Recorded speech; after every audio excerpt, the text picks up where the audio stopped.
존경하는 국민 여러분, 저희는 오늘 최저임금 인상에 따른 영세 사업주 부담 완화를 위한 일자리 안정자금의 세부 시행계획을 알려드리고자 합니다.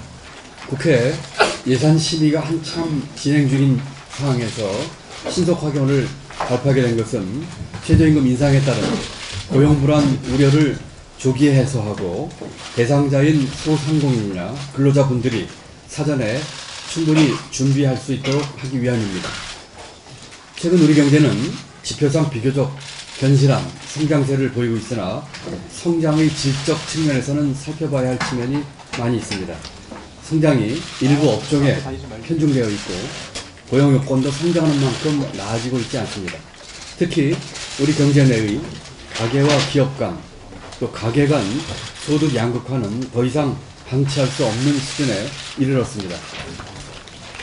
2000년 이후 기업 소득은 255% 증가하는 반면 가계 소득은 138% 증가하는 데 그쳤고 2003년 이후 고소득층 소득이 70% 증가하는 사이 저소득층 소득은 56%만 증가하는 데 그쳤습니다. 특히 저소득층 1분위 소득은 5분기 연속 감소하는 등 최근 들어 양극화가 더욱 심해지고 있는 상황입니다. 그 결과 저소득층 근로자 비중은 OECD 국가 중에서도 거의 최고 수준입니다. 소득 양극화는 소비 양극화로 이어지며 내수를 제약하고 성장에도 부담을 주고 있습니다. 존경하는 국민 여러분, 이와 같은 이중구조 문제를 이대로 방치할 경우 우리 경제는 더 이상 지속 가능하지가 않습니다. 이에 정부는 소득주도 성장, 혁신성장, 공정경제 구현을 통한 사람 중심 경제로의 전환에 박차를 가하고 있습니다. 이 가운데 소득주도 성장은 양질의 일자리 창출, 핵심 생계비 경감, 사회 안전망 확충 등을 통해 가계의 실질소득을 제고하는 것을 골자로 합니다. 이를 위해서는 가계소득의 70%를 차지하는 근로소득 개선이 무엇보다 중요하며 그 출발점이 최저임금 인상입니다. 우리 헌법은 모든 국민에게 인간다운 삶을 누릴 권리를 보장하고 있습니다. 국민소득 3만 불을 내다보는 나라라면 하루 8시간 근로로 기본적인 생활이 가능하고 미래를 위한 자기 투자도 할 수 있어야 합니다. 최저임금 인상은 혁신성장의 기반이기도 합니다. 최저임금 인상으로 저임금 노동자의 가계소득이 늘면 소비가 증가해 성장에도 도움이 되며 취약계층의 인적자본 투자 확대로 중장기 성장 잠재력도 확충될 수 있습니다. IMF 등 국제기구는 소득 불균형 완화가 성장에 기여한다는 점을 객관적 연구로 입증하고 있습니다. KDI 등도 일자리 안정자금 지원으로 인해 최저임금 인상이 민간 소비와 성장률 제고에 긍정적 효과를 가져올 것으로 보고 있습니다.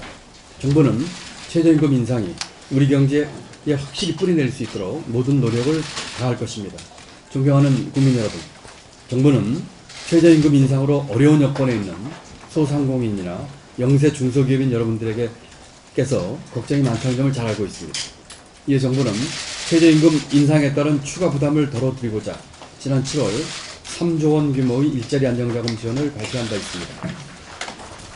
이후 정부는 수십 번의 관계부처 TF회의와 업계 간담회 등을 통해 현장에서 가장 잘 작동될 수 있는 시행 방안을 만들기 위해 최선의 노력을 다하였습니다.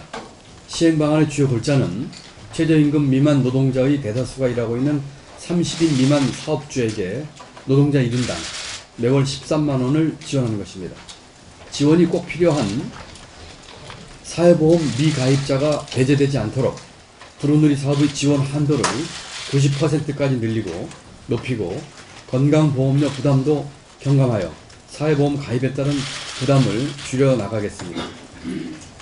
존경하는 국민 여러분, 일자리 안정자금의 성공적 시행을 위해서는 정부의 노력만으로는 한계가 있습니다.